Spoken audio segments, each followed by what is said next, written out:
बेटा।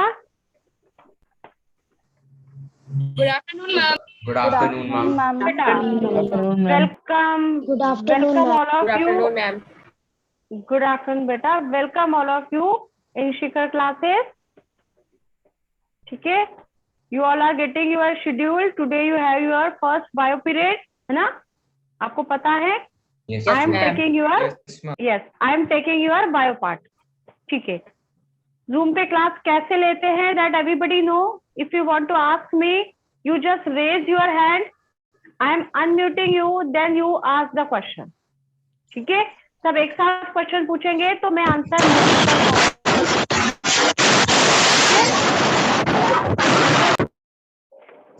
अपने आसपास थोड़ा साइलेंस मेंटेन रखे प्लीज। बहुत ज्यादा आपके सराउंडिंग की आवाज ना आए मुझे।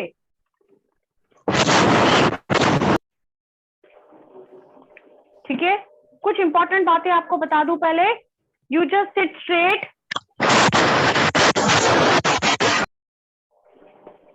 आप घर पे बैठे क्लास ले रहे, इसका मतलब ये नहीं है कि आप लेट के सो के कैसे भी टेढ़े मेढ़े बैठ के क्लास लेंगे।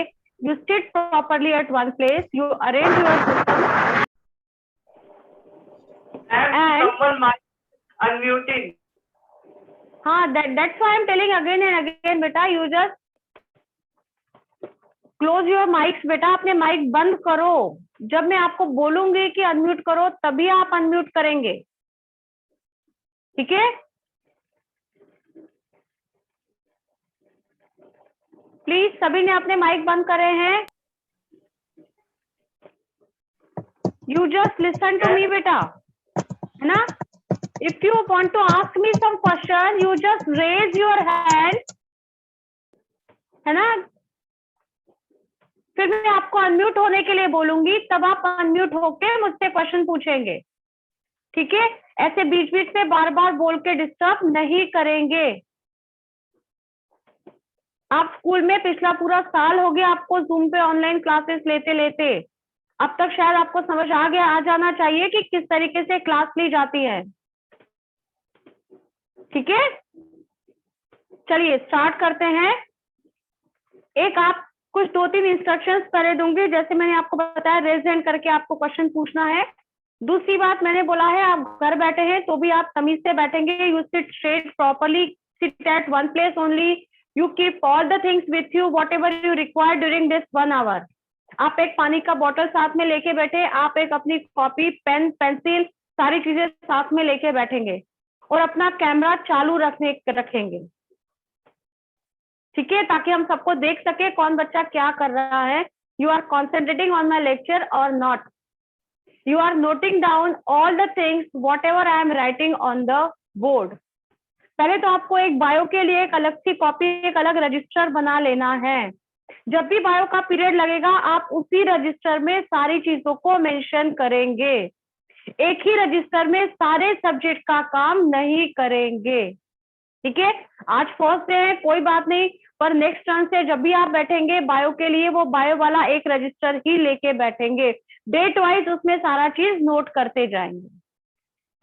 ठीक है, फिर मैं एक बात और बोलूंगी, what ever I am writing on the board, में बोर्ड के ऊपर जो भी लिख रही हूँ उन चीजों को आप अपनी कॉपी में नोट करते जाएंगे। ठीक है, तो कॉपी में लिखा होगा तो आपको याद रहेगा कि हाँ ये चीजें हमने लास्ट टर्न पर पढ़ी हैं और नेक्स्ट टर्न पे हमें ये सारी चीजों को पढ़ना है। ठीक है, तो सारी चीजें जो भी मैं बोर्ड पे लिखूंगी उसको आपको अपनी कॉपी में नोट करते जाना है। ठीक है, अब यहाँ पर जो चैप्टर का ऑर्डर है वो थोड़ा सा चेंज हो सकता है।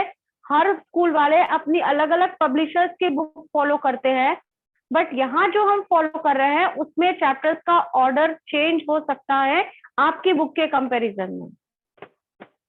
ठीक है, चैप्टर वही सारे होंगे, ऑर्डर आगे पीछे हो जाएगा, इससे ज्यादा कुछ चेंज नहीं होगा। हम यहाँ जो भी पढ़ेंगे थोड़ा सा डेप्थ में ही पढ़ेंगे, हर एक सब्जेक्ट को, हर एक टॉपिक को। ठीक है, हम 8th क्लास के स्टूडेंट है, still we prepare the topics which are involve in the JSO and NSO exam, है ना?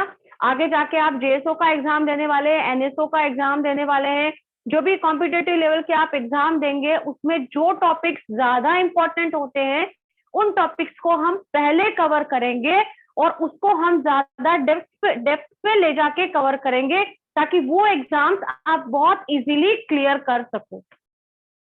ठीक है, तो पहले यहाँ पर जो चैप्टर हम स्टार्ट करने वाले हैं, जैसे आपकी बुक में पहला चैप्टर आपका है क्रॉप प्रोडक्शन एंड डेवलपमेंट, ऐसा वाला चैप्टर है सिंपल सा, बट उसकी जगह पर हम यहाँ पर पहला चैप्टर स्टार्ट कर रहे हैं, that is your the cellular level of organisation. शायद ये आपके बुक में 3rd या 4th नंबर पर हो सकता है। ठीक है, आपको यहाँ से जो पीडीएफ के फॉर्म में गया है उसमें भी आपको यही चैप्टर का पीडीएफ आया है, सेलुलर लेवल ऑफ ऑर्गेनाइजेशन। मतलब यहाँ पर हम इस सेल के बारे में सब कुछ पढ़ने वाले हैं। Cell is very important structure present in all living organism. ठीक है, अब एक बात पहले बता दो, आवाज क्लियर आ रहा है, voice is clear, video is clear, whatever I am writing on the board, I think 2 lines we are writing on the board, वो क्लियर दिख रहा है आपको? अगर दिख रहा है तो आप थम्स अप सेंड कर दो कि yes madam, okay, it is fine. ठीक है, ठीक है, चलो अब कंटिन्यू करते हैं। तो जो फर्स्ट चैप्टर हम स्टार्ट कर रहे हैं पढ़ना, that is the cellular level of organisation. हम इस सेल के बारे में सब कुछ पढ़ने वाले हैं। See that cell chapter first you study in 8th class, in 9th class also you study the same chapter, that is your cell। ठीक है, और 11th में अगर आपने बायो लिया, गलती से अगर आपने बायो लिया तो 11th में इसी सेल चैप्टर को और गहराई में जाकर के पढ़ने वाले हैं। पर हमारा जो जेएसओ का एग्जाम होता है उसके अंदर जो क्वेश्चंस आते हैं वो उस लेवल तक के भी आ सकते हैं। तो हम शिखर ज्वाइन करे हैं only to fight all these competitive exams. तो सिंपल स्टडी करने के लिए तो हम यहाँ इकट्ठे हुए ही नहीं है, वो सिंपल स्टडी तो स्कूल में भी हो जाता है। तो we start the preparation from 8th class only in all the subject. ठीक है, तो पहला सब्जेक्ट हमने जो चैप्टर लिया है यहाँ पर, दैट इज योर सेल, जो 8th में भी है, जो 9th में भी है, और जो आपके जेएसओ एनएसओ वाले एग्जाम्स में भी आने वाला है। ठीक है, इसलिए पहले इस चैप्टर को स्टार्ट कर रहे हैं, है ना। आपके लिए ये सेल शब्द एक नया शब्द है। Cell is a new word for you, you don't know anything about that particular cell. आपको उस सेल के बारे में कुछ भी पता नहीं है ना। चलो स्टार्ट करते हैं इस सेल चैप्टर को पढ़ना। ठीक है, अब हमने यहाँ पर हेडिंग डाला है the cellular levels of organisation. मैं जो बोर्ड पे लिख रही हूँ वो चीजें आपको आपकी कॉपी में लिखते जाना है ना। आप चैप्टर का हेडिंग डालो अपनी कॉपी में, आज की डेट मेंशन करो।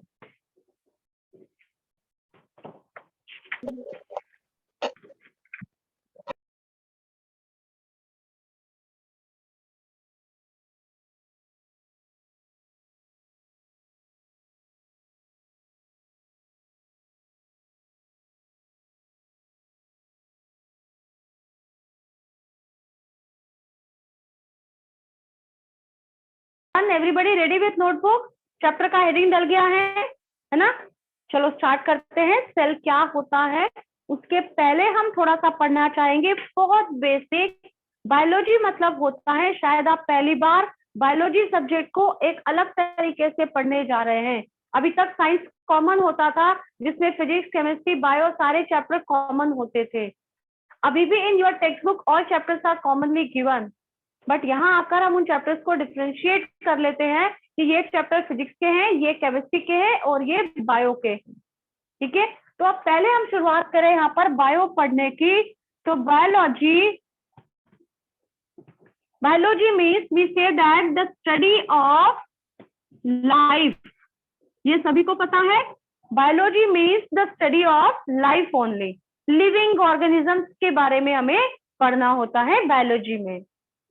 ठीक है, अब पहले हम बेसिक डिफरेंस देखें कि लिविंग ऑर्गेनिज्म मतलब क्या, नॉन लिविंग ऑर्गेनिज्म मतलब क्या, और तीसरा कंसेप्ट मैं बोलूं that is your dead organism मतलब क्या। ठीक है, ठीक है। अब लिविंग मतलब देखो एक नया टर्म यूज कर रही हूँ, अगर आपसे अभी कोई पूछेगा लिविंग मतलब क्या, तो आप सिंपल बोलेंगे जो ब्रीथ करता है, जो रिप्रोड्यूस करता है, जिसमें ग्रोथ देखने को मिलता है, जो मूवमेंट और लोकोमोशन को शो करता है। मतलब you are giving a long list of processes which are occurring in the body. ठीक है, आप एक लंबी चौड़ी लिस्ट दे देंगे कि वो डाइजेशन कर रहा है, एक्सक्रीशन कर रहा है, रिप्रोडक्शन कर रहा है, ग्रोथ है, डेवलपमेंट है। ये सारी अलग अलग चीजों को जो ऑर्गेनिज्म करेगा, एक्सप्रेस करता है, दैट ऑर्गेनिज्म बिकम लिविंग। ठीक है, और जो ऑर्गेनिज्म इन प्रोसेस को नहीं शो करेगा, that organism consider as a non living, है ना। अब इन सारी प्रोसेस को अलग अलग से मैं एक नाम इन प्रोसेस को देना चाहूंगी, and that word we call the metabolic, है ना। मैंने क्या बोला, the organism which shows metabolic activity are called as living organism, and the organism which not shows the metabolic activities is called as non-living organism. इतना समझ में आ रहा है? मतलब मेटाबॉलिज्म में मैं सारी प्रोसेस को इन्वॉल्व कर रही हूँ। प्लीज बेटा ये जो आपस में आप लिख के बात कर रहे हैं वो ना करे, चैट आपस में ना करे, otherwise I am stop to take the class. अगर आप यहाँ टाइम पास करने के लिए ज्वाइन किए हैं तो प्लीज आप ना करें। मैं आपको क्लास के बाहर भी कर सकती हूँ, क्योंकि आज आपका फर्स्ट डे है, तो आज मैं आपको नहीं करूंगी। ठीक है, हर बार गलती करके सॉरी नहीं बोला जाता बेटा, हम गलती ही ना करें ना, तो हमें सॉरी बोलने की जरूरत ही नहीं पड़ेगी। ठीक है ना। चलो स्टार्ट करते हैं। प्लीज कोई भी बच्चा ऐसी हरकत फिर से ना करे। If you want to ask me, आप रेज हैंड करें, मैं अनम्यूट करूंगी, फिर आप उससे क्वेश्चन पूछिए, कोई बात नहीं। आप 10 क्वेश्चन पूछो, आप 100 क्वेश्चन पूछो, कोई दिक्कत नहीं है, पर ये please don't do that kind of activity. Yes बेटा बोलो। Ma'am you can zoom the screen. नहीं दिख पा रहा बोर्ड पे लिखा हुआ? या मैम। ओके, स्क्रीन को जूम करना।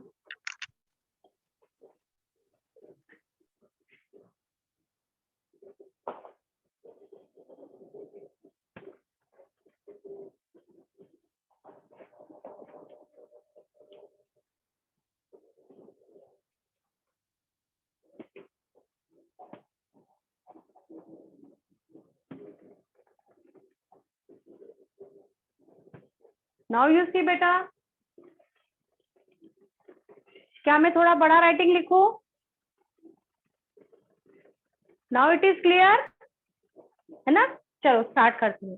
अभी मैंने यहाँ पर बोला लिविंग ऑर्गेनिज्म मतलब the organism which shows metabolic activities and the non living organism which doesn't shows these metabolic activities.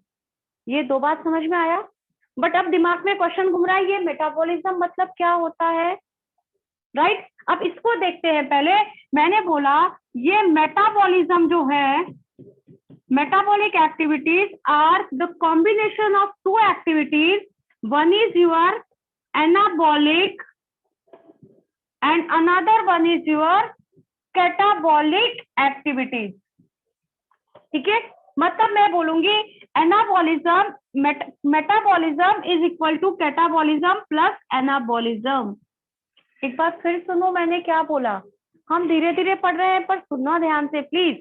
मैंने बोला लिविंग मेटाबॉलिज्म शो करेगा, नॉन लिविंग नहीं करेगा। इतना समझ में आया? मेटाबॉलिज्म मतलब क्या? It is a combination of catabolism and anabolism. ठीक है, ठीक है। अब यहाँ पर हम क्या बोल रहे हैं, ये कैटाबॉलिज्म और एनाबॉलिज्म मतलब क्या होता है? अब देखो क्या मैं यहाँ पर लिख सकती हूँ शॉर्ट में कि this metabolism is equal to catabolism plus anabolism. क्या ये समझ में आ रहा है क्या बेटा? देखो हर एक के, है ना, हर एक के अंदर this bolic word is common, bolic word common है, मैंने इसको उठा के अलग रख दिया। अब मेरे पास क्या बचे? 3 वर्ड, मेटा, कैटा और एना, यही तो बचा ना। तो मैंने यहाँ क्या लिख दिया, this metabolism is equal to catabolism plus anabolism. इतना याद हुआ है? ठीक है। अब देखो, अब अगला क्वेश्चन आपके दिमाग में क्या आता है कि ये कैटाबॉलिज्म क्या होगा और ये एनाबॉलिज्म क्या होगा। क्लियर? अब देखो हम यहाँ पर देखते हैं, in anabolism we involve our all formative processes. In anabolism, we involve our all formative processes. Formative मतलब बनने वाली क्रियाएं, नए सब्सटेंस का फॉर्मेशन होगा. And in catabolism, we involve our all destructive processes. Destructive मतलब टूटना, ब्रेकडाउन होना. ठीक है, तो कैटाबॉलिज्म में टूटना वाले प्रोसेस देखेंगे, breakdown process, destruction. And in anabolism we find the formative processes. ठीक है, अब सुनो, मैं मेटाबॉलिज्म को अगर डिफाइन करूं तो आप कैसे कर सकते हो. हमने बोला metabolism means the combination of catabolism and anabolism, ऐसा बोल सकते हैं. दैट इज करके हम लिख सकते हैं, this metabolism is the combination of some formative and destructive processes which are continuously occur in our body and which is necessary for survival. समझ में आया? मैंने 2 डायलॉग और बोले आगे. क्या बोला, फिर से सुन लो. Metabolism is the combination of catabolism and anabolism, है ना? इतना समझ में आया? पर हम अपनी डेफिनेशन में ये भी बता दें तो क्या लिखेंगे, that is metabolism is the combination of formative and destructive processes which is continuously occur in our body, लगातार हमारी बॉडी में होगी और जो सर्वाइवल के लिए जरूरी है, which is necessary for survival. आ रहा है समझ में, है ना? तो ये प्रोसेसेस हो गया क्या, मेरा मेटाबॉलिज्म. अब मैं इसके एक एक एग्जांपल बता दूं आपको, है ना? एग्जांपल अगर मैं देखती हूँ तो एनाबॉलिज्म में मैं देखती हूँ मेरा process, that is your photosynthesis. क्या प्रोसेस देखा मैंने, फोटोसिंथेसिस. ठीक है, फोटोसिंथेसिस मतलब फोटोसिंथेसिस में क्या होता है, इतना इक्वेशन तो आपको पता है. फोटोसिंथेसिस में मुझे पता है, this carbon dioxide combines with the water in the presence of chlorophyll pigment and sunlight. That everybody no I think, है ना? ये क्लोरोफिल पिगमेंट है और यहाँ पर मेरा सनलाइट है. इसकी प्रेजेंस में रिएक्शन होती है and finally our glucose molecule is form C6H12O6. मतलब ये मेरा ग्लूकोज बन जाता है. ठीक है, ये हमने कहाँ पे देखा, फोटोसिंथेसिस की प्रोसेस में देखा है. तो यहाँ पर क्या हो रहा है, फोटोसिंथेसिस में ग्लूकोज बन रहा है. The molecule of glucose is formed. Anabolism involves the formative process.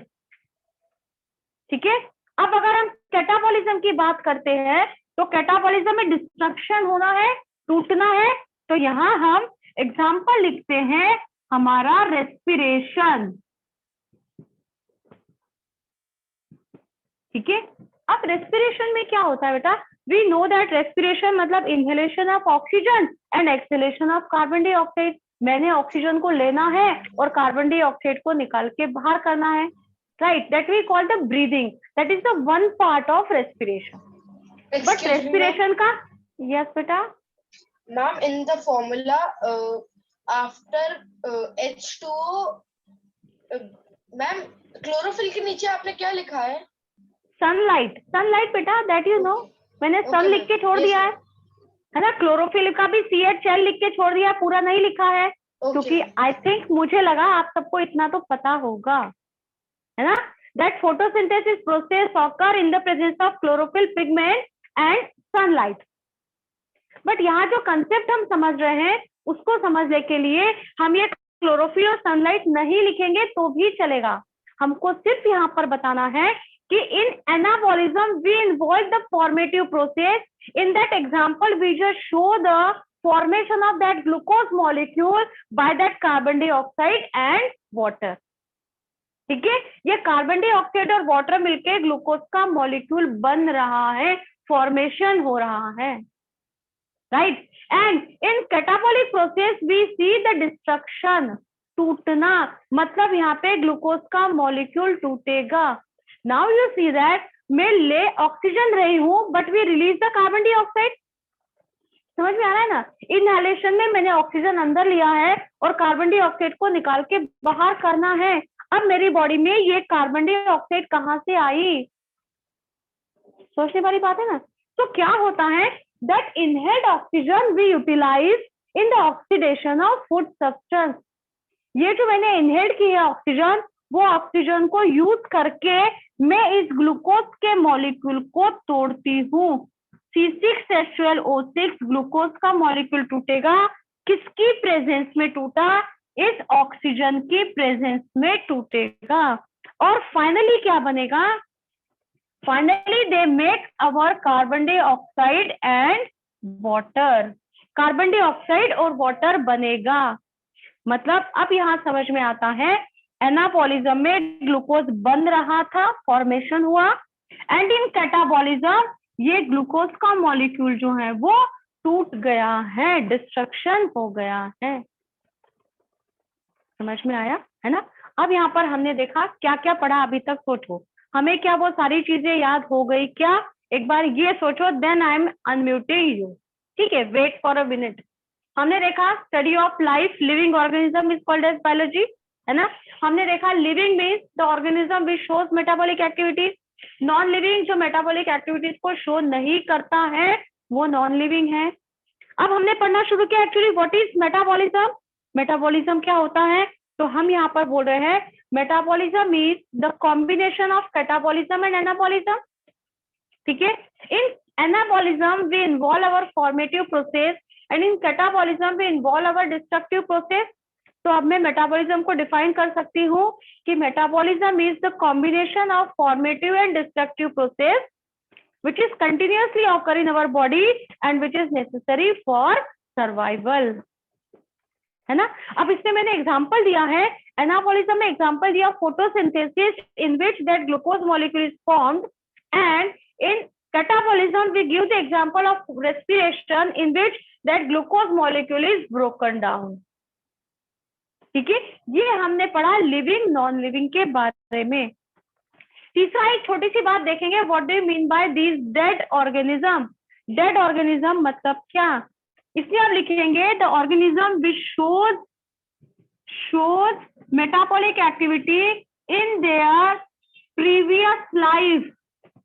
अपनी पहले की लाइफ में ये मेटाबॉलिक एक्टिविटीज को शो करते थे, but due to certain reason now they stop to show all these activities. अब इन एक्टिविटीज को इन्होंने शो करना बंद कर दिया है। तो now these organism are consider as an dead organism, now they act as an non living organism, है ना। मतलब जैसे इसमें मैं एग्जांपल दूं, समझ में आया क्या बोला मैंने। वो ऑर्गेनिज्म जो पहले मेटाबॉलिक एक्टिविटीज को शो करते थे, अब किसी कारण से नहीं कर पा रहे हैं, इसलिए अब वो ऑर्गेनिज्म डेड कंसीडर हो रहे हैं ना। जैसे एग्जांपल मैं यहाँ पर लिखती हूँ, सपोज मेरा वुड, मेरी लकड़ी, suppose that table is form by would only, when that would become a part of plant body, जब ये लकड़ी प्लांट में लगी हुई थी, when that would become a part of plant body, at that time it is living. उस समय ये लिविंग थी क्योंकि एक्टिविटीज को शो कर रही थी। किसी कारण से मैंने उस प्लांट के पार्ट को कट करके अलग कर दिया है। अब ये जो प्लांट का टुकड़ा मेरे पास पड़ा है, ये उन एक्टिविटीज को शो नहीं करता है, और जब ये उन एक्टिविटीज को शो नहीं करेगा तो now this organism act as a non living. ठीक है, अब ये नॉन लिविंग की तरह एक्ट करेगा, पर बेसिकली मैं इसे डेड ऑर्गेनिज्म कहूंगी। अरे समझ में है ना। Suppose one dead body is lying there, एक डेड बॉडी रखी है या आपने देखी है, आप बोलोगे कभी कि ये नॉन लिविंग पड़ा है? We never say like that, मारेंगे लोग अपने को कि डेड बॉडी है उसको नॉन लिविंग कह रहा है। हमने उसे डेड बॉडी क्यों कहा, डेड क्यों बोला? क्योंकि पहले वो लिविंग था ना, राइट। पहले वो ये सारी एक्टिविटीज को शो कर रहा था, बट अब किसी कारण से वो नहीं कर पा रहा है, तो अब इस ऑर्गेनिज्म को, इस स्ट्रक्चर को मैं डेड बोलूंगी, और अभी नॉन लिविंग के जैसे एक्ट कर रहा है। समझ में आया? तो तीन छोटे छोटे से कंसेप्ट पढ़े अपन ने, living, non living, dead, metabolism, catabolism, anabolism with example. ठीक है, अब किसी को कुछ पूछना है तो you just raise your hand.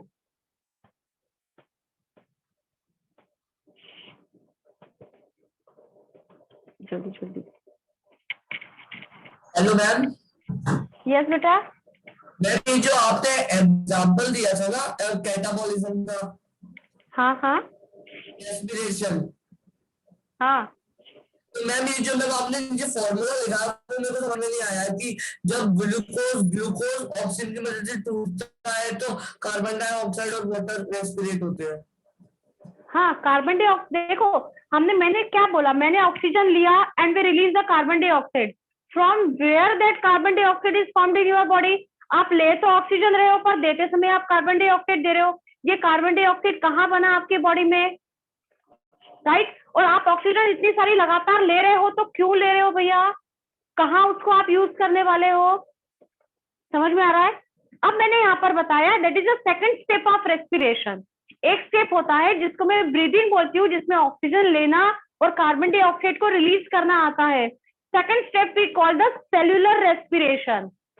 Cellular respiration मतलब ये काम सेल में हो रहा है, इसलिए मैंने ये एग्जांपल दिया है क्योंकि चैप्टर हमें सेल पढ़ना है, ठीक है? अब मैंने क्या बोला, जो मैं ऑक्सीजन ले रही हूँ, the oxygen which we inhale, that inhaled oxygen is utilized in the oxidation of that food substance. ये इनहेल्ड ऑक्सीजन से मैं इस ग्लूकोज के सब्सटेंस को तोड़ती हूँ और फाइनली मेरा ये कार्बन डाइऑक्साइड और वाटर बनता है। आ रहा है समझ में, है ना? तो यही मैंने यहाँ पे लिखा है, मुझे यहाँ पर डिस्ट्रक्शन काटना प्रोसेस बताना है, टूटना बताना है, तो यहाँ ग्लूकोज का मॉलिक्यूल टूट रहा है और इस एनाबॉलिक प्रोसेस में ग्लूकोज का मॉलिक्यूल बन रहा है, यही मैंने दिखाया है। मतलब we say that respiration is just opposite to that photosynthesis। देखो दोनों तरफ की इक्वेशन देखो, उल्टी है ना बिल्कुल। यहाँ CO2 और H2O मिलके ग्लूकोज बना और यहाँ ग्लूकोज टूट के CO2 और H2O बना। तो photosynthesis and respiration is just opposite to each other. हाँ बोलो। Yes, ma'am. Can you tell me the meaning of the equation of the glucose, like C6H12 and O6? C6H12O6 is the formula for glucose molecule। Okay. ठीक है, वो आपको याद रखना है बेटा। ग्लूकोज हम जब भी लिखेंगे हम C6H12O6 से ही लिखते हैं। Ma'am, I want to ask. हाँ बोलो बोलो। Anabolic, we can say it like this: when we eat a food, we make glucose for that energy we make. So we can say that anabolic like that. हाँ हाँ बोल सकते हैं, उसमें anabolism बोल सकते हैं। जैसे see we say that the digestion is occur in our body. Stomach, मैंने रोटी खाया, that roti contain the carbohydrate, right? वो कार्बोहाइड्रेट मेरी बॉडी में डाइजेस्ट होगा, मतलब it become simplified and finally glucose molecule is form. तो मैंने जो रोटी खाया, दैट रोटी कंटेन कार्बोहाइड्रेट, वो कार्बोहाइड्रेट टूटेगा और मेरा ग्लूकोज का मॉलिक्यूल बनेगा। अब कार्बोहाइड्रेट का टूटना और ग्लूकोज का बनना, मतलब कार्बोहाइड्रेट का टूटना मतलब it is catabolic process. Yes, ma'am. ठीक है, वापस आगे क्या होगा, ये ग्लूकोज फिर टूटेगा and then we get the energy and carbon dioxide and water. तो अगली स्टेप में भी ग्लूकोज का मॉलिक्यूल फिर से टूट रहा है, तो it become again a catabolic process. And I mean catabolic, like the glucose is break. So ma'am, it makes the oxygen, sorry, that water and carbon dioxide comes. So ma'am, the carbon dioxide get out of the body and oxygen, sorry, that water we get absorbed in the body. The catabolic. Water, हाँ, some part of water is utilized in our body and some part of water is released out from our body in the form of sweat, also in the form of urine also। Plant की बात करते हैं तो plant also release out water in the process that is transpiration। अगर आपने नाम सुना है तो, और नहीं सुना है तो कोई बात नहीं, मैं अभी आपको आगे बता दूंगी। ट्रांसपिरेशन मतलब the loss of water in the form of vapours from the aerial parts of the plant. ठीक है, प्लांट की बॉडी के एरियल पार्ट से, जैसे लीफ होती है, अर्ली मॉर्निंग ऑफ लीफ की सरफेस के ऊपर वाटर का वेपर्स देखते हैं, दिखता है हमें, है ना? बट थोड़ा सा जब सनलाइट आ जाता है तो that all the vapours are evaporated. तो ऐसा वाटर का लॉस जो है पूरा दिन प्लांट की बॉडी में होता है, बट लाइट रहने से, टेम्परेचर ज्यादा होने से वो इवापोरेट हो जाता है, हमें दिखता नहीं है। बट अर्ली मॉर्निंग जब टेम्परेचर कम है, लाइट अवेलेबल नहीं है, सनलाइट नहीं है, तो वो वेपर्स हमको क्लियरली दिखने को मिलती हैं। तो plant again loses some water from their body. ठीक है, चलो next question.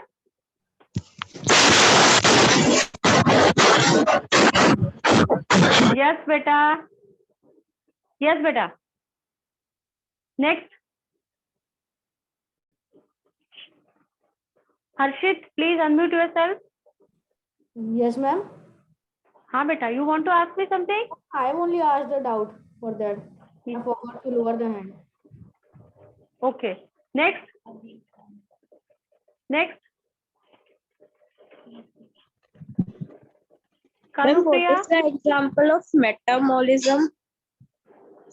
what is the example of metabolism? These two processes combinedly be involved in the metabolism. So all life processes occur in our body involved in the metabolic processes. ठीक है? Yes, next. आप कर दो, मत बोलो. बहुत disturbance है, बहुत डिस्टर्बेंस है. Next. What is the meaning of meta? Meta means to create you something, to create a something. Next. Yes, ma'am. Ma'am, आपने wood का हाँ. एग्जांपल दिया था dead Yes. में. तो Yes. Ma'am wood catabolic activities को भी करता है. हाँ, प्लांट नहीं करता क्या कैटाबॉलिक एक्टिविटीज को? क्या प्लांट के बॉडी में रेस्पिरेशन नहीं होता है क्या? होता है ना. Plant also shows the respiration. तो वो इसलिए मैंने उसे डेड पार्ट बोला. ठीक है, नेक्स्ट. कितने बच्चे रेज हैंड है?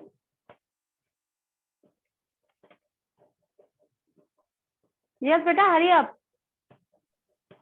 Ma'am, yes. digestion is an example of anabolic process or catabolic process. अब आप बताओ डाइजेशन मतलब क्या होता है? Conversion of complex food into simple food. Complex food से सिंपल फूड का बनना, सिंपल सॉल्युबल फूड का बनना, दैट इज योर डाइजेशन. तो अब बड़े से छोटा बन रहा है मतलब टूट रहा है ना, that is your destruction, catabolic process. Next.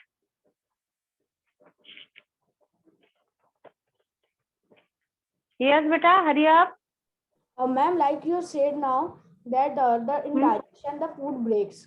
Ma'am, but then it forms हाँ. glucose also. So ma'am, it cannot be anabolic. क्यों एनाबॉलिक क्यों होगा? इसमें ग्लूकोज का मॉलिक्यूल टूट रहा है ना, और जब टूटेगा तो कैटाबॉलिक हो गया. Okay. Okay, next.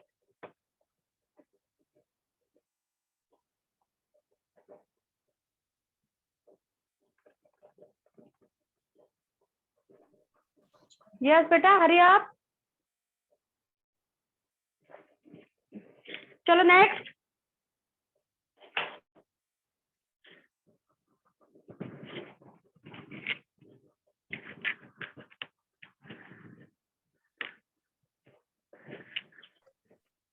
मैम, मैंने ही अभी पूछा था डाउट. पूछ लिया है? चलो ठीक है, ओके, थैंक यू. आगे देखते हैं. अब जिसका डाउट हो जाता है ना, अपने हाथ नीचे कर लिया करो. ठीक है, यू जस्ट हाथ नीचे करो, हेड डाउन. यस, चलो आगे कंटिन्यू करें. That is a simple concept, living, non living and dead. अब मैं इसे रेज कर रही हूँ, आपकी कॉपी में नोट हो गया होगा शायद. ठीक है, अब मैं लिखना चाह रही हूँ, all living organism are basically formed by cell only. अब मैं आपके टॉपिक के ऊपर आ जाती हूँ कि जो भी मेरा लिविंग ऑर्गेनिज्म में बात करती हूँ, तो यहाँ मैंने लिखा है all living organisms are formed by cell. All living organisms formed by cell only, है ना. सारे लिविंग ऑर्गेनिज्म जो होते हैं वो सेल से मिलकर के बने होते हैं. राइट. अब सेल क्या होता है, पहले ये देखें. मैं सेल को डिफाइन करना चाहूं तो मैं यहाँ पर लिखूंगी, सेल इज बेसिक स्ट्रक्चरल. साथ साथ हाथ चलाओ कॉपी में. Cell is basic structural and functional unit of life. Functional unit of life, cell जो है वो लाइफ की बेसिक स्ट्रक्चरल और फंक्शनल यूनिट होती है। That is a simple definition of the cell. अब क्वेश्चन आता है, justify the statement, prove that cell is a basic structural and functional unit of life. मतलब अब हम यहाँ पर बोल रहे हैं, मैंने बोला all the structures, all the organs present in the living organism is 100% formed by cell only. मैं एक ऑर्गेनिज्म हूँ, मेरी बॉडी में जितने भी पार्ट्स प्रेजेंट हैं, सारे पार्ट्स को देखूंगी तो बेसिकली वो सेल से मिलकर के बने होंगे, राइट। जैसे मैं आपको बोलती हूँ, अगर आपको पता है that is your levels of organisation. Disturbance कहाँ से आ रहा है? आवाज अपनी बंद करे।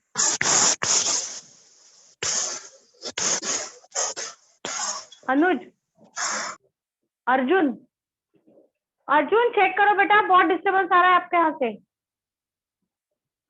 यस, चलो ओके। यहाँ हम देखते हैं डिफरेंट लेवल्स ऑफ ऑर्गेनाइजेशन। अब मैं यहाँ पर देखूंगी अलग अलग लेवल्स होते हैं ऑर्गेनाइजेशन के। The basic level is your cell. सबसे पहले नंबर पे बेसिक लेवल कौन होता है? सेल होता है। The combination of cells it will make our tissue. बहुत सारे सिमिलर सेल मिलके बनाते हैं मेरा टिश्यू। तो मैं बोलूंगी the second level of organisation is your tissue. जब बहुत सारे टिश्यू आपस में कंबाइन होते हैं, so many tissues are combined together and it will make a organ in your body। बहुत सारे टिश्यू आपस में मिलके एक ऑर्गन बनाते हैं, और बहुत सारे ऑर्गन आपस में मिलके finally organ system is form. Organ system बनता। So fourth level is your organ system and last fifth level is your complete organism। लिखा कॉपी में सबने, है ना? हेडिंग क्या डाला है? Levels of organisation. पहला लेवल क्या लिखा मैंने? सेल। सेल आपस में मिलेगी तो क्या बनेगा? टिश्यू। टिश्यू आपस में मिलेगा तो क्या बनेगा? Organ. When organs combine together, it will make a organ system, and when organ system combine together, it will make an complete organism। तो इस ऑर्गेनिज्म की बात करूंगी तो इस ऑर्गेनिज्म में जितने भी स्ट्रक्चर्स हैं, they all are basically formed by that cell only। तो cell is basic structural unit of life. इतना समझ में आ रहा है ना? अब देखो मैं आपको एग्जांपल दूं। अगर मैंने बोला है कि मैं एक ऑर्गेनिज्म हूं और मेरे अंदर अलग अलग सिस्टम्स हैं, अलग अलग सिस्टम है, मतलब मैं यहाँ शॉर्ट में लिख रही हूँ, मेरे पास डाइजेस्टिव सिस्टम है, मेरे पास मेरा रेस्पिरेटरी सिस्टम है, ऐसे बहुत सारे सिस्टम्स है ना मेरी बॉडी में। इतने नाम तो आपको पता है शायद, है ना? Suppose we are talking about that one system that is your digestive system. तो डाइजेस्टिव सिस्टम पूरी एलिमेंट्री कैनाल से मिलके बनता है। मतलब इसमें मुझे इस डाइजेस्टिव सिस्टम में अलग अलग ऑर्गन देखने को मिलेंगे। मैं बोल सकती हूँ मेरे अंदर स्टमक प्रेजेंट है, इंटेस्टाइन प्रेजेंट है ना, या ओरल कैविटी है, मतलब बहुत सारे ऑर्गन्स प्रेजेंट है ना इस सिस्टम के अंदर। ये एक सिस्टम बहुत सारे ऑर्गन से मिलके बना है। ये एक ऑर्गन, अगर मैं स्टमक की बात करती हूँ तो that individual stomach is form by different type of tissues.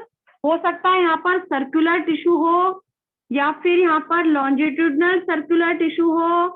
बहुत सारी अलग अलग टाइप के टिश्यूज होते हैं बॉडी में, जो अभी आपको एक भी नाम नहीं पता है। 9th में भी स्टडी द टॉपिक टिश्यू। पर टिश्यू होता क्या है ये आपको पता होना चाहिए। The group of cells modified to perform an particular function is called as tissue, है ना? टिश्यू मतलब क्या? सेल्स का ऐसा ग्रुप जो एक स्पेसिफाइड फंक्शन को परफॉर्म करने के लिए मॉडिफाई होता है। जैसे मेरी बॉडी में मसल्स होती है, right? They are responsible for contraction and relaxation. So this muscles is an example of your tissue only. और स्टमक की वॉल्स में बहुत सारी मसल्स प्रेजेंट होती हैं, ठीक है?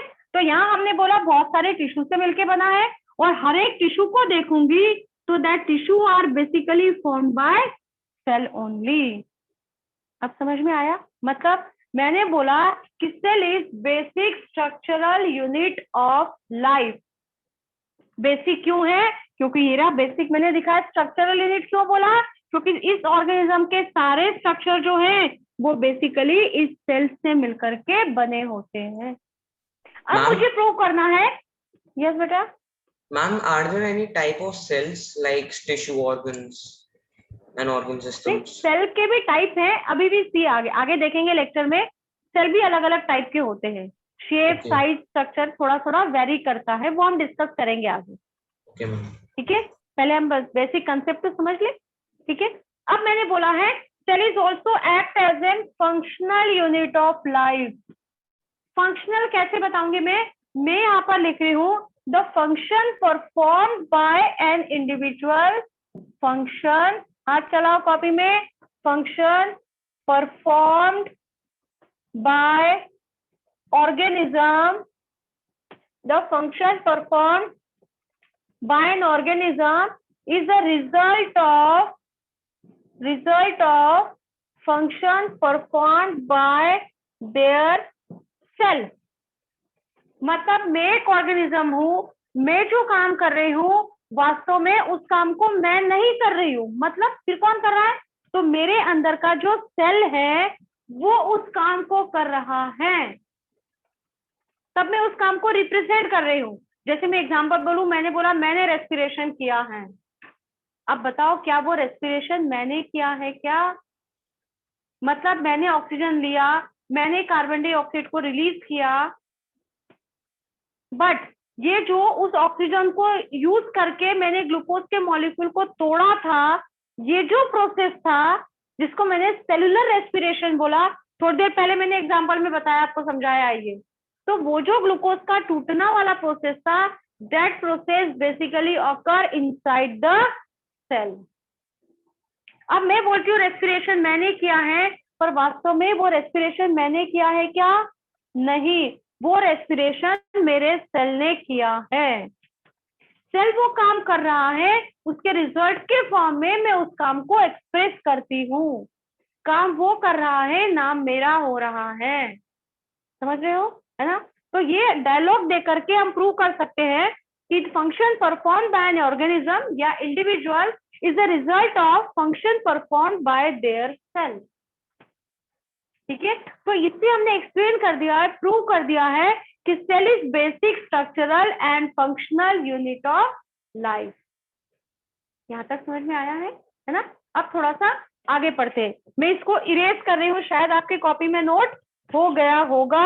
ये लेवल्स ऑफ ऑर्गेनाइजेशन नोट हो गया है, cell, tissue, organ, organ system and organism, है ना?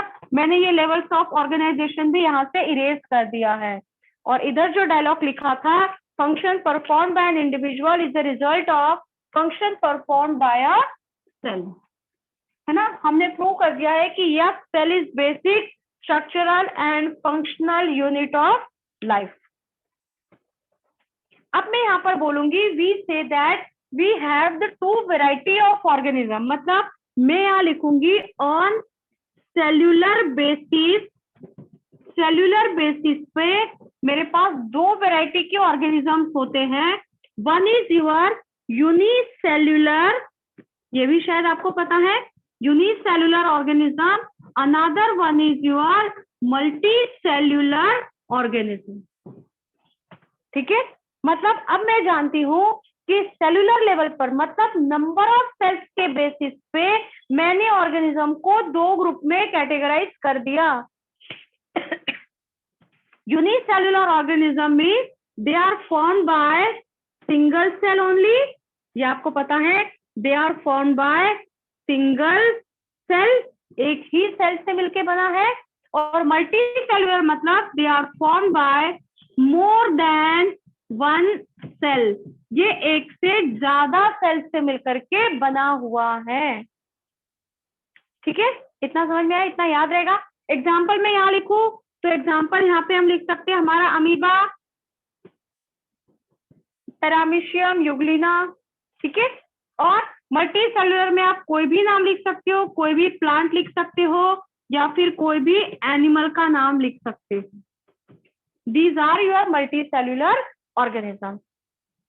अब हम देखेंगे what is the basic difference between the single cell of unicellular and multicellular organism। अगर मैं यूनिसेल्युलर ऑर्गेनिज्म की एक सेल लिया हूं और मल्टी सेलुलर ऑर्गेनिज्म की एक सेल लिया हूं, तो क्या दोनों में कुछ अंतर होगा क्या? अब सोचना थोड़ा सा। यूनिसेल्युलर ऑर्गेनिज्म एक ही सेल से मिलके बना है, तो इसका एक सेल सारे काम करेगा ना, हाँ कि ना, राइट? मतलब ये अमीबा जो एक सेल से मिलके बना है, वो डाइजेशन भी कर रहा है, रेस्पिरेशन भी कर रहा है, एक्सक्रीशन भी कर रहा है, रिप्रोडक्शन भी कर रहा है, ट्रांसपोर्टेशन भी कर रहा है। मतलब ये पांचों काम को शो करता है एक सेल इसका यूनिसेल्युलर का। पर मल्टी सेल्युलर ऑर्गेनिज्म का एक सेल जो है वो सारे काम नहीं कर सकता है। मतलब यहाँ पर these cells are modified to perform an particular function, है ना? मतलब यहाँ पर इस मल्टी सेलुलर ऑर्गेनिज्म का एक सेल जो है वो सारे काम नहीं कर सकता है, वो एक स्पेसिफाइड फंक्शन को परफॉर्म करने के लिए मॉडिफाई हो गया है। अब मैंने बोला यूनिसेल्युलर 5 काम एक साथ करता है एक सेल, तो इसकी इफिशियंसी कम होगी ना, उसको 5 घंटे लग जाएंगे 5 काम करने में। ये मल्टी सेलुलर ऑर्गेनिज्म सपोज ये 5 सेल से मिलके बना है, तो इसका एक एक सेल एक एक काम को करने के लिए मॉडिफाई हो गया ना। तो यहाँ पर मैं देखूंगी we find the division of labour. यहाँ पर मुझे काम का बंटवारा देखने को मिलेगा। कहाँ पर? मल्टी सेलुलर ऑर्गेनिज्म में। अगर मेरा ऑर्गेनिज्म 50 सेल से मिलके बना है, तो 10-10 सेल ने मिलके ग्रुप बना लिया ना, वो अपना अपना काम करने के लिए मॉडिफाई हो गए। अब सेल्स का ग्रुप बन गया, मतलब टिश्यू बन गया ना। तो अब मैं कह सकती हूँ यहाँ पे काम का बंटवारा सेल के बीच में हुआ था। पहले 5 सेल थी तो 50 सेल हो गई, तो टिश्यू बन गया, टिश्यू के बीच में बंटवारा हो गया। अब मैंने बोला मेरा ऑर्गेनिज्म 500 सेल से मिलके बना है, 100 सेल ने ग्रुप बना लिया है, करना वही 5 काम थे बेटा। तो 100 सेल ने ग्रुप बना लिया, तो हो सकता है टिश्यू से ऑर्गन बन गया हो, तो काम का बंटवारा ऑर्गन्स के बीच में हो गया है, राइट? मतलब in multi cellular organism we see the division of labour, but that division may be between the cell, tissue, organ और ऑर्गन सिस्टम ऑल्सो। ठीक है? बट क्या unicellular organism division of labour को शो करेगा क्या? अभी आपका जवाब होगा नहीं करेगा, बट अब मैं समझाऊंगी तो थोड़ी देर बाद आपका जवाब हो जाएगा हाँ करेगा। सुनो जरा क्या बोल रही हूँ मैं।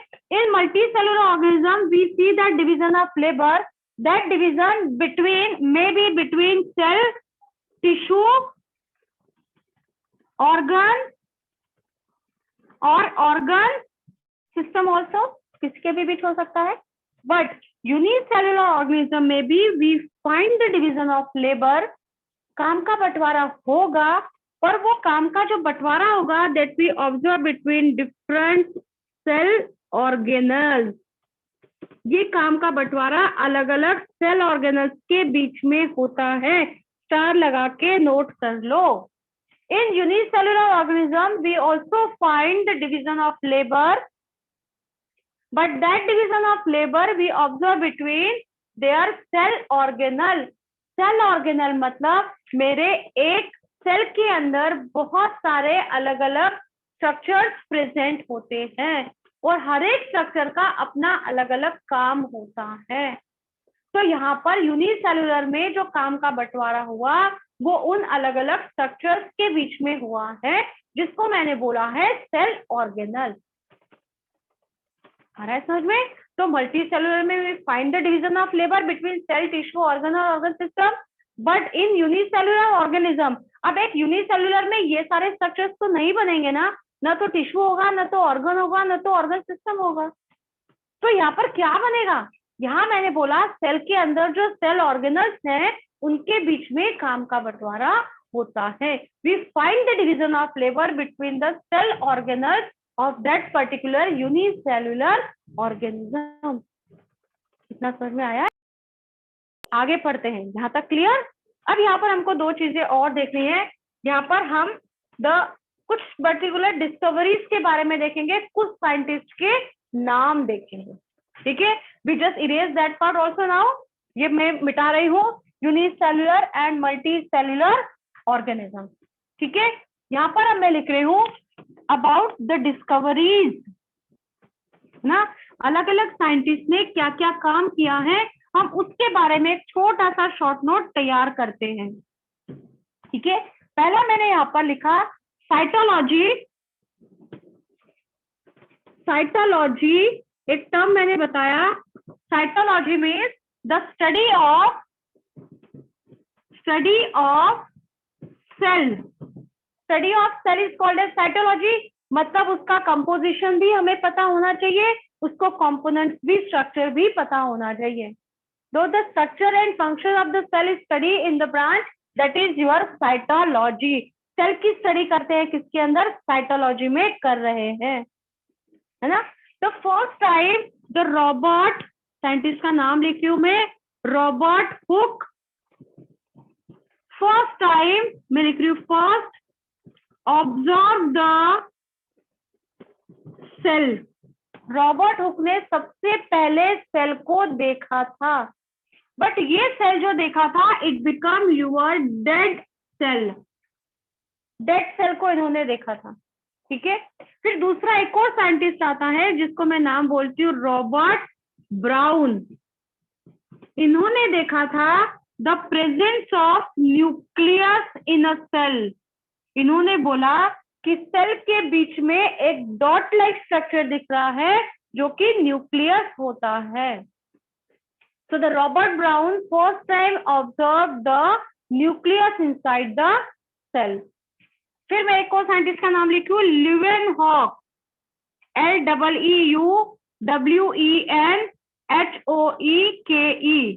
ल्यूवेनहॉक। इन्होंने सबसे पहले he observed the living cell। Living cell को इन्होंने पहली बार देखा था। And he is also called as the father of microbiology. इसको हम फादर ऑफ माइक्रोबायोलॉजी भी कहते हैं, ठीक है? ये तीन नाम आपको याद होना चाहिए। रॉबर्ट हुक जिसने सबसे पहले सेल को देखा था, कैसा सेल देखा था? डेड सेल देखा था। रॉबर्ट ब्राउन ने न्यूक्लियस को देखा था, dot like structure present inside the cell that we call the nucleus. Leeuwenhoek scientist ने सबसे पहले देखा था लिविंग सेल को, तो हम इन्हें फादर ऑफ माइक्रोबायोलॉजी भी कहते हैं, है ना? दो नाम और बताऊंगी, एक नाम है मेरा दुजारदीन, DUJARDIN, दुजारदीन, और एक और नाम बता रही हूँ पुरकिंजी, PURKINJI, पुरकिंजी। इन दोनों ने बताया था the fluid present, PR for present, है ना? The fluid present in cell, cell में जो फ्लूइड प्रेजेंट है उसके बारे में बताया था। तो that Dujardin person name it the sarcode. Dujardin नाम के साइंटिस्ट ने इसे सार्कोड नाम दिया था। बट ये जो पुरकिंजी नाम का साइंटिस्ट था, this पुरकिंजी name it the protoplasm. Protoplasm. अब मैंने सेल यहाँ पर तीन नाम आपको अलग अलग इंट्रोड्यूस कर दिया आपके सामने। सेल के अंदर सेंटर में डॉट लाइक स्ट्रक्चर है जो कि न्यूक्लियस होता है ना? सेल के अंदर एक फ्लूइड सब्सटेंस है जिसको मैंने नाम दिया है क्या? प्रोटोप्लाज्म, है ना? साइंटिस्ट का नाम याद है? सेल को डिस्कवर किसने किया? रॉबर्ट हुक ने। कैसा सेल था? डेड सेल था। लिविंग सेल को सबसे पहले किसने ऑब्जर्व किया? रॉबर्ट ब्राउन ने, नहीं, ल्यूवेनहॉक ने। रॉबर्ट ब्राउन ने क्या किया? न्यूक्लियस को डिस्कवर किया। दुजारदीन और पुरकिंजी क्या किया? प्रोटोप्लास्ट को डिस्कवर किया था। कोई दिक्कत है? ये साइंटिस्ट के नाम आपको याद होना चाहिए। अब यहाँ पर दो नाम और लिख देती हूँ साथ साथ में, नीचे दिख रहा है बोर्ड क्लियर? नीचे लिख दे। चलो इस साइड लिखते हैं, दो नाम और लिखूंगी, शिल्डन एंड श्वान, SCHLEIDEN। मैं स्पेलिंग बोल रही हूँ, साथ साथ लिख लो, Schleiden and Schwann, SCHWANN। Schleiden and Schwann propose the cell theory.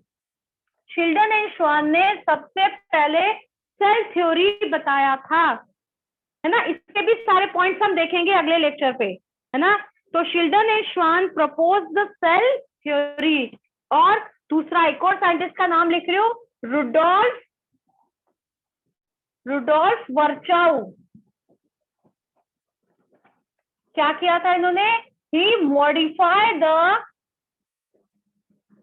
Modified cell theory. इन्होंने सेल थ्योरी को मॉडिफाई किया था। क्या चेंजेस किए थे वो भी मैं आपको बताऊंगी, ठीक है। रुडोल्फ वर्चाउ ने सेल थ्योरी को मॉडिफाई किया था। एंड एक और इंपॉर्टेंट बात, ऐसे ही स्टार लगा के आप नोट करेंगे, virus is the exception of cell theory. Virus cell theory का एक्सेप्शन होता है, ठीक है। अब देखो हमने क्या क्या साइंटिस्ट के नाम करे, बहुत डरावना खतरनाक कुछ लग रहा है क्या? पहले एक बार सोचो हमने शुरू से पढ़ा क्या क्या है। पेन डाउन, पेन को रख दो नीचे जरा 2 मिनट, अगर सब कुछ नोट हो गया है तो, है ना। देखो सबसे पहले हमने शुरुआत किया था, the study of life, living organism is called as biology. हमने देखा लिविंग, नॉन लिविंग, डेड। फिर हमने देखा मेटाबॉलिज्म, कैटाबॉलिज्म, एनाबॉलिज्म। ये सारा समझ में आया? With example we know. फिर हमने देखी थी the definition of the cell, all living organisms are formed by cell only, so we say that cell is basic structural and functional unit of life। हमने क्यों बोला था? इसके बाद हमने देखा है लेवल्स ऑफ ऑर्गेनाइजेशन। देखो जब मैं लास्ट में रिपीट कर रही हूँ, आप अपनी कॉपी के पेज टर्न करके देखो क्या ये सब कुछ आपकी कॉपी में लिखा है, क्योंकि ये सब चीजें मैंने बोर्ड पे लिखी थी। थोड़ा सा हैबिट में लाओ, बोर्ड की चीजों को कॉपी में कॉपी कर पाओ प्रॉपरली, ठीक है। और नहीं कर पा रहे हो तो रेज हैंड करो, मैं अनम्यूट करूंगी, मुझे बोलो, मैं रुकूंगी, तब तक आप नोट करोगे। पर ऐसा नहीं है कि शुरू से आखिर तक आप बैठे रहोगे, आखिरी में बोलोगे मैडम 10 मिनट रुक जाओ हमको लिखना है। दैट इज नॉट पॉसिबल बेटा, है ना। थोड़ा सा कुछ रह गया है तो मैं रुक जाऊंगी, है ना। अभी 1 मिनट तो मेरी सुनो, फिर मैं आपकी सुनूंगी। वेट। इसके बाद हमने देखा था levels of organisation, cell, tissue, organ and organ system देखा था। फिर हमने बोला था the function perform by an individual is the result of function perform by their cell. ऐसा एक डायलॉग देखा था। और उसके बाद मैंने आपको बताया था डिवीजन ऑफ लेबर वाला concept, unicellular and multi cellular organism. Unicellular form by single cell, multi cellular form by more than one cell. दोनों की एक एक सेल में डिफरेंस था। यूनिसेल्युलर का एक सेल सभी काम कर सकता था, मल्टी सेल्युलर का एक सेल सभी काम नहीं कर सकता था। These cells are modified to perform and specific function। तो मल्टी सेलुलर में डिवीजन ऑफ लेबर मुझे सेल, टिश्यू, ऑर्गन सिस्टम में देखने को मिला था। और यूनिसेल्युलर में डिवीजन ऑफ लेबर मुझे उसके सेल ऑर्गेनल्स के बीच में देखने को मिला, है ना। उसके बाद मैंने आपको ये कुछ साइंटिस्ट के नाम बताए हैं, है ना। तो यहाँ मैंने बताया है 4-5 नाम बताए हैं, वो आपको याद हो जानी चाहिए आज की तारीख में ही, है ना। क्या बोला? रॉबर्ट हुक और रॉबर्ट ब्राउन। रॉबर्ट तो कॉमन है, हुक और ब्राउन याद करना है। हुक ने सबसे पहले सेल को डिस्कवर किया, कैसा? डेड। ब्राउन ने क्या डिस्कवर किया? न्यूक्लियस को, है ना।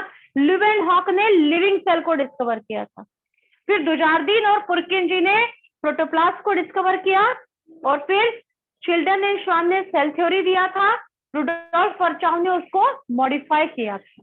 और फाइनली मैंने लिखा है virus is the exception of the cell theory, ठीक है। होप सो सभी चीजें समझ में आई होगी। इस लेक्चर के जस्ट बाद आपको कुछ क्वेश्चन यार मिलेगा क्विज के फॉर्म में, उसको आपको सॉल्व करना है, ठीक है। Thank you and have a nice day. कुछ डाउट से पूछ लो जरा फटाफट। कितने हैं? यस बेटा, ma'am third line actually visible नहीं है प्रॉपर्ली, सो नोट करने में रॉबर्ट ब्राउन नो मैम, उसके साइड वाली ऊपर, रॉबर्ट हुक उधर मैम, वाला। Virus yes, virus is the exception, virus is the exception of cell theory, है ना? Viruses are the exception of cell theory. Next question. Yes बेटा। Ma'am हमें assignment जो आप बोल रहे हो, जो हमें मिस बताया है सर ने ऐप, उसमें मिलेगा? हाँ हाँ, कैनवास पे मिल जाएगा आपको।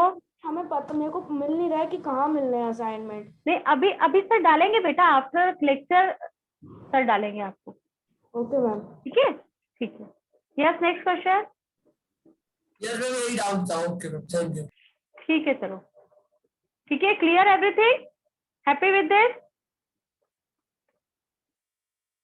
चलो, थैंक यू फॉर टुडे। और क्वेश्चन है?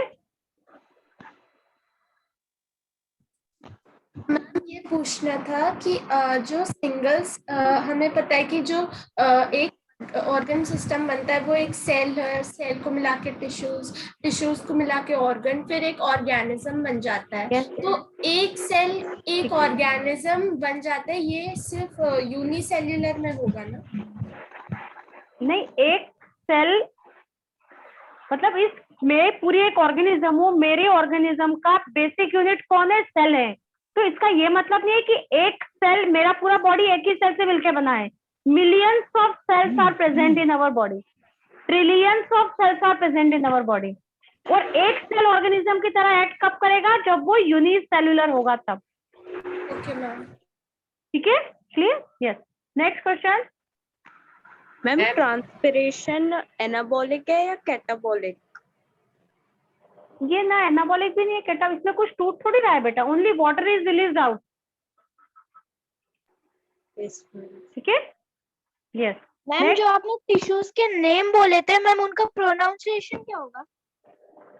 बेटा circular tissue, longitudinal tissue, muscular tissues होते हैं अपनी बॉडी में, मसल्स होती है, it is again example of tissue. जो आपका बोन है वो भी एक टाइप का टिश्यू है, ब्लड आपकी बॉडी में है वो भी एक टाइप का टिश्यू है ना? बहुत सारे वैरायटी के टिश्यूज होते हैं अपनी बॉडी में। ठीक है, जब हम जेएसओ के लिए अलग से उन टॉपिक्स को कवर करेंगे तब मैं ये टॉपिक भी आपको कवर कराऊंगी। ये 9th क्लास का टॉपिक है बेटा। ठीक है, yes. Next question. Ma'am what is nucleus? Nucleus एक डॉट लाइक स्ट्रक्चर मुझे सेल के अंदर सेंटर में दिखेगा, जिसको मैं न्यूक्लियस बोलूंगी। इसके बारे में हम डिटेल पढ़ेंगे एक दिन लेक्चर में, है ना? अभी आप सिर्फ इतना जाने कि सेल के बीच में सेंटर में एक डॉट लाइक स्ट्रक्चर दिखेगा, जिसको मैं सेल न्यूक्लियस बोलूंगी। ठीक है, जैसे मैंने प्रोटोप्लास्ट को बोला कि fluid present in the cell. हाँ बोलो बोलो। जब सेल भी किसी चीज से बनता है, फिर सेल सबसे स्मॉलेस्ट होता है।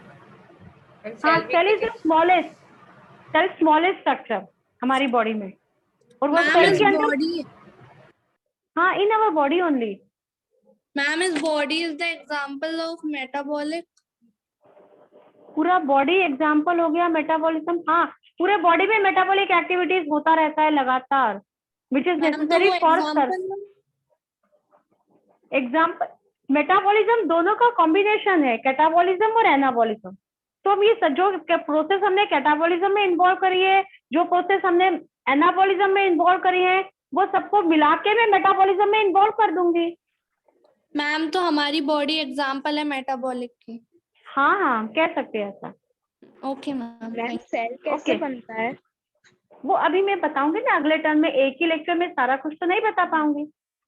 ठीक है, चलो। कोरोना भी सिंगल सेल ऑर्गेनिज्म है?